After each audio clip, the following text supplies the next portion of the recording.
Y'all wanna make a pie? Let's make my Mama Minnie's butterscotch pie, y'all.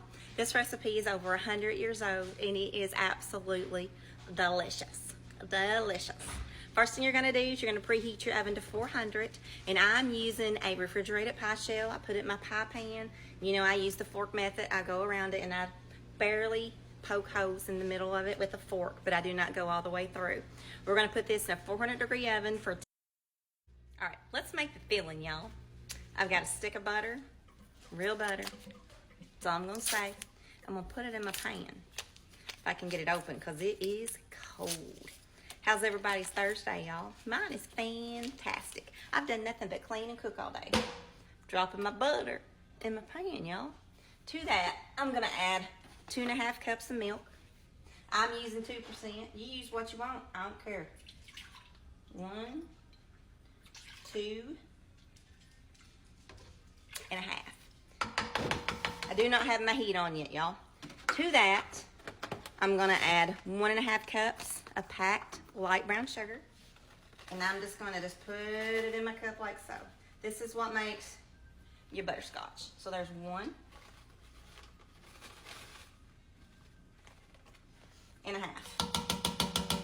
It's all the sugar we're using.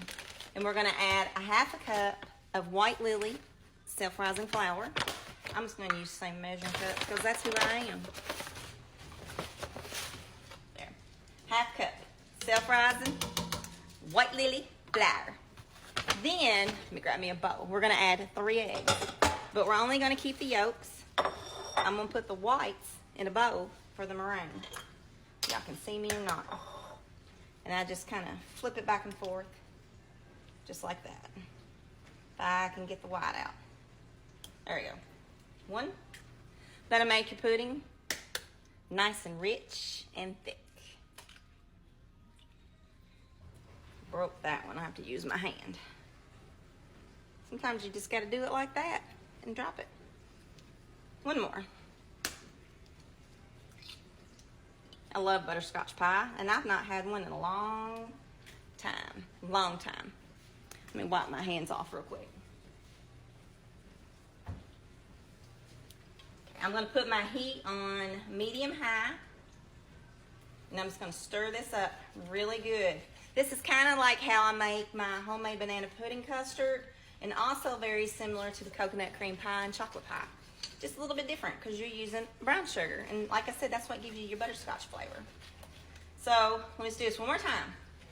We got a stick of butter, 2.5 cups of milk, 1.5 cups of brown sugar, 1/2 cup of self-rising flour, and 3 egg yolks. We're gonna cook this and let it get thick. And once it gets thick, we're gonna take it off the heat and we're gonna add in a teaspoon of vanilla. Hang on, y'all. While my filling is cooking and my pie crust is in the stove, I'm gonna go in and make my meringue, and I'm gonna use my 3 egg whites, and I'm gonna whisk them in this on high until they're frothy. We've done this several times and it is so easy. See how frothy and milky they look? And they're foamy and they're sticking to my beater already, see? To that, I'm just adding a tablespoon of sugar. That's it. And then we're gonna whip the shit out of them again till they're nice and stiff and shiny. And there you have it, meringue. Sticky, well, it's not sticky. It's thick and it's stuck to my whisk. And again, the finger test, just like that.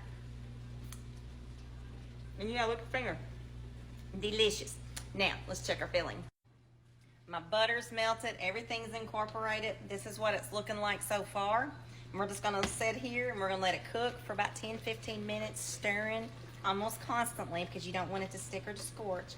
And it already smells like butterscotch, y'all. Oh, this is exciting. Okay, our filling is done and thick. Check her out.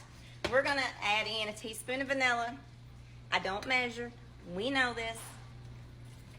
That's a teaspoon in Amanda's eyes.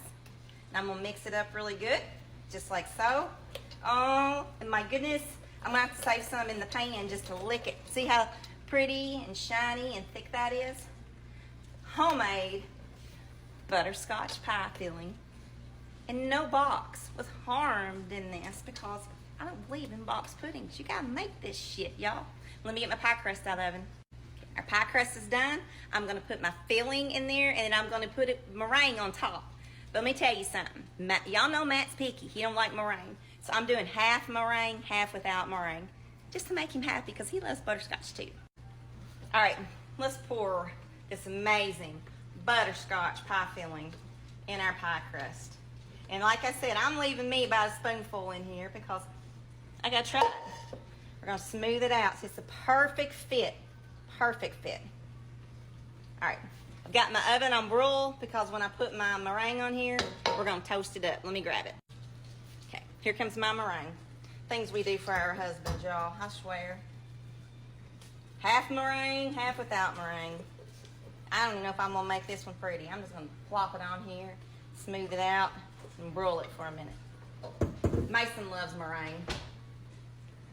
He likes that's his favorite part of the banana pudding is the meringue. All right, she ain't a pretty one, but she's half. I can't pick this up because it's hot. Half meringue, half without. I'm gonna put it on broil for a few minutes and then we'll see what it looks like. All right, here she is. Homemade Mama Minnie's butterscotch pie. Isn't she pretty and crispy and brown? Half meringue, half without. Y'all, go make you some Minnie's butterscotch pie. It is delicious. My Mama Minnie was one wonderful woman that loved to cook, loved her family, and loved to crochet. And her and my papa would sit on the front porch every day in their rocking chairs and wait for my brother and I to get home from school and give us treats, and we'd always make pizzas, and we'd just make a mess in their kitchen and love it and have fun together. So, anyways, I could go down memory lane all day long, y'all. So go make you some butterscotch pie. Go love your family, and I love you.